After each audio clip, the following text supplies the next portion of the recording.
Okay, so I'm with none other than Maxie Hayles, the human rights activist and author of the book Taking It to the Max. Maxie, how you doing, man? Oh, I'm cool, man. I'm cool. Yeah. Good to come down here. Different side of the world. I haven't been down. I've drove through this place, but I've never actually spent a day. Like, so it's interesting to see Windrush bring people together.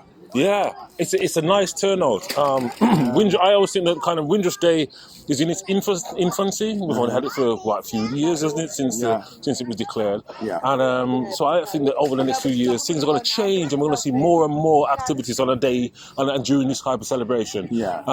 It's awesome to have you. And I heard you speaking in the hall at the Warsaw Community Association, and you touched on many things that touched on many hearts. Oh, yes. Do you want to just tell me a little bit more about what inspired you to talk about the things you spoke about today?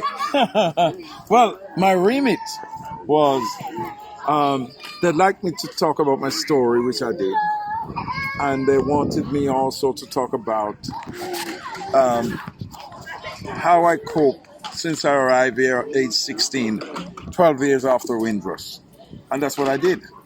I mean, I didn't get to finish the speech because time is of the essence, but, you know, we got most of the stuff I wanted us to talk about. And one of the things is about the celebration. So we're celebrating Windrush, but I think we have more to lament on in terms of the rather than celebrating. And yes, as I said, we celebrate our very existence, how we overcome the atrocities, the racism, and all the rest that goes with being in Britain. And we honor our ancestors for what they've been through against the odds. Can you imagine? So I put myself in that space because remember, I lived those early days when we have to go to public bath. We have to line up for jobs to see if any jobs going here. We had to sweep the floor if you want to get in like British Leyland. And all the other stuff that we were subjected to. And because we wanted to live and we had integrity, we did it. So that's to be admired. But what's not to be admired is the constant injustices, the Windrush scandal, the atrocities from the police, the slackness of the courthouse that is so soft to offenders and perpetrators of racial terrorism. Black women, 4 times more likely to die in pregnancy. What's going on here? You know, that is structural, institutional, systemic racism. So we need to have the uncomfortable discussion about that. But a lot of people don't want to have it. They're in a denial. Even black people, they're in denial of what's happening. But it needs to be said. Look around here now. It's interesting we're having this interview in a play scheme. Look at the little children. That's our generation to come. How are we going to just be complacent and don't say it as it is and pave the way? Listen, this white world is not going to like us anymore than what happened. So, as I said, the uncomfortable truth need to be told. And tough if people don't like it. Simple as that. Yeah, I have to say that some of the things that you said resonated with me, particularly in relation to what the circumstances were for us. For my elders, my parents, and my uncle, and all our elders, and your generation. Oh, yes. Particularly in relation to the housing situation, that when we came here, we weren't, as far as I'm aware, no white landlords prepared to give us any accommodation. No Irish, no dogs. You know, we had to rely upon Asian landlords and the squalid conditions that we lived in. Me as a child, my elders as adults. That really touched me when you're talking about that. Yeah, man. It has to be. You know, one of the things is when people like me needs to be factual. So I don't just come out and just speak. I've got about 4 speeches lined up, especially the fact that this is Windrush month and stuff. And we need is the opportunity to say it as it is. When you get a public platform, say it as it is. And hopefully, as as uncomfortable as the message is, so be it. That's what we have to do. Because the truth is the reality. As the Bible says, the truth shall set you free, which is a fact. And we must stop this constant jungle fighting among us. It's no good. We have to try and get it together because time is of the essence. And we I got an award and Windrush Day at among others, at the Rep Theatre in Birmingham. Oh, yeah. Thousands of people there. Mm-hmm. And we got this community, what do they call it? Community Generation Award. Mm-hmm. 77 people were nominated. 10 of us, including me, went up and received trophies. And when I came out of the meeting, the front, to go to my car, a young lady, I call her a young lady, she was about 13. She just ran up to me and said, Maxie, thank you for paving the way for us. 13-year-old, and she hugged me like, I don't know where she come from. So for me, that is the sort of thing. In that room, there were some young people listening, which I'm glad of. But I'm saying, the example, you look at them. This is the future generation. And if we can't pass the banner properly, the button properly, mm-hmm. by spelling out the truth and showing them the way and showing them that they must be just submissive. Mm-hmm. They have to challenge, but with challenges come sacrifices. But that's the way we're going to have to do it. We have to make sacrifices, towards posterity. And I don't see it any other way. No other way. Tell me about your book, Taking It to the Max. For the benefit of the audience listening in. Taking It to the Max. Yeah, tell me about the book. Taking It to the Max. It's dedicated to my mother, who we lost in 2014. It is a historical, political, historical, political, and sociological standpoint, which chronicles over 40 years of fighting for racial justice. In a nutshell, that's what it is. Yeah? Hence I launched it at the House of Commons. Because I've been challenging the system for so long, so way better was to launch it than there. Yeah. I'm sorry to hear about the loss of your mother. Oh, my God, yes. She was 3 weeks off her 90th birthday, so she had her score. That was good. Yeah, thank you. Yeah. And what are you hoping that the book will do? What's the impact that you want this book to have? My advice to people is to write. We all have a book in us, and as I said, it's been said that when an old man dies, a library dies with him. And as the other thing is, Marcus Garvey said, in a nutshell, if you do not know where you're coming from, the knowledge where you're coming from, you're like a tree without roots. We have to write our story, that other people do not write it and manipulate it and water it down, because that's a fair way. You understand? It's fair way. Them will lie and tell it like how they want to tell it. So we must sit down, our grandparents, our mothers and stuff, because they're not going to live forever. We're not going to live forever. And extract the information, whether you have to buy them 2 guineas or whatever, whitemail them or what have you, and get the truth out of them and make them talk. And you record that towards posterity. So too long people leaving that too long. And the people say, oh, you know, you could have asked Mama this, that, or too late. So I'm hoping that the book will stimulate others to do the right thing, and by writing. You know, people like me, it wasn't expected that people like me would write a book. It was for people, what we call the first narrative. People like the great authors like Malcolm X, bibliography, and Nelson Mandela. Those were the first narrative which expected to write books. The second narrative is for people like me. But when people like me reach the, lift themselves, then there are surprises.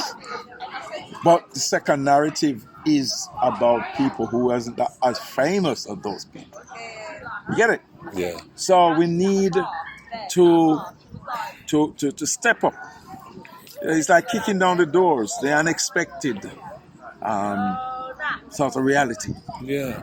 Yeah, man, that's how it is. Yeah. You're breaking through the ceiling, man, just kicking down. We are in the 23rd century. We didn't even 21st century. We don't even have to, like I said, push it back, We should be kicking it. Yeah. Kicking back the boundaries.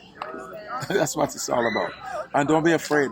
Because, you see, the thing about it, what bothers us, what messes us up is the fear culture. Fear of the unknown. But what can these people do to us anymore? What can they do? More than they've already done. What they haven't done. They can't do nothing more. That's why we are pain in their ass, in their sight. They're afraid of us. Why? Because guilty conscience speak louder than words. It's as simple as that. Why do they have such obsession with the black skin? The question lies with them. They had for years. They have that obsession with us. As I said, from Queen Victoria, Elizabeth I. 10,000, over 10,000 black people, black and Moors, live in London at the time. Wealthy, well-to-do people. But the woman, because of her power, took one look and said, listen, too much black people there. Too much black and Moors. Get rid of them from our shores. So that's where the hostility starts. So Teresa May, the other day, she just revived it. She just revived it. And the white van man and all them things were oppressed people. She just reignites it. But the hostility was there for a long time. Mm-hmm. And as I said in the interview, as I said in the speech, when we decided to come here, they wanted to turn the boat to go to some port in Africa. It's for us to go and pick peanuts. Is that right? Yes. You said that. That's the first I heard that, Yes. They wanted us to go to some part in Africa that we could pick peanuts. The government at the time was Labour. 11 Labour MPs voted, was hostile towards us. The guy that was in charge, he was all right, but he was under pressure. The Labour leader. I forget his name now. It wasn't Attlee, was it? Attlee. It was Clement Attlee. It was Clement Attlee. He wasn't too bad. And as I said, one of his ministers said to him, don't worry, Prime Minister. They won't last the first winter, the second winter. It makes us whether the winter was going to kill we. Yeah. And then another one said, just so we won't last the first winter. And we come here and we bear the cold more than them. Yeah, man, so we have a lot to be grateful for because we are a resilient people. And the very fact that, look at it, wind just bring out people. Yeah, that's why we're talking here, standing here. That's why these young people can hear some of what we said. They're not going to forget it. No. Some of them is too young, but they're fine. Yeah, so Windrush, even by bringing us out and bringing us together, he's doing a great job. Yeah. But my concern, as I said, is about it. We can't just base it on celebration. We have to sit, base it on commemoration. You must have read my mind, because that was where I was going next. I was going to ask you the question of because I know that when you're speaking earlier on during your speech, that you wanted us to recognize that it's not just a celebration. No, man, it's not just a celebration. We have, you know what I said? Until now, black women are 4 times more likely to die in pregnancy than white people. Why is that? It's a racism. Because them things that black women don't feel pain, and them neglect black women in labor. Fact. You know, the other thing that is amazing, we, the ONS, Office of National Statistics, actually verify most of what I said. Well, all of it. We don't really need to ask the question, is Britain racist? Bullshit! It's racist to the core. You know, because their own statistics show it. So what are we going to go around and go ask about is Britain racist and all that? It's a waste of time. Waste of time. Because you're saying all the evidence already confirms it. By them own system. They confirm it already. I think the West Midlands police are talking about stopping monitoring more stop and search of black people, because the woman, the Solomon is insisting that that more pressures put on black people. Yeah, well, I mean, the evidence suggests that we're disproportionately stops and search. Yes. And so rather than keep having to face that and do something about it, let's stop counting the numbers. And by the way, the thing about stop and search, that's been going on for a long time, but carrying of knives. We have to go back to say, why did that happen? Between 1976 and 1981, over 32 black and Asians people were murdered at the hands of the police or some racist terror group. And nothing has been done. Black people had to take things into our own hands. When I used to walk, if I never have my little dole with me, you know, we call it dole. A dole we used to call it. You know, they call it knife. Right. You wouldn't feel protected or safe, because them teddy boy and stuff would attack you, and so you have to have something to defend yourself. Unfortunately, that's what happened. So that carrying knives is not a new phenomenon. It was a thing to protect ourselves from racist society. So, you know, that's what happened. Okay, well, finally, is there any last message I said last message that I was on to? What I mean is there something you would like to say to kind of conclude at this event, this Windrush Day event? Something you'd like to say to all the people that have been part of it, who haven't been able to arrive but will probably be listening to this particular audio? I just hope that from what I've said today about what's the war with, they can take something from it. At least right. Every one of us has got a book or two in us. Right towards posterity, what we're going to leave as a legacy. We have to write and plan strategy for the way forward. And if people can take something out of that and move forward with it, I'm happy. Maxie Hayles, thank you very much for the interview. God bless you, brother. Yeah, man. Same to you. Keep doing what you're doing, and I'll keep my eyes out for what's happening next on your horizon. All right. All right. Nice thank you very much. Yeah, man. Respect.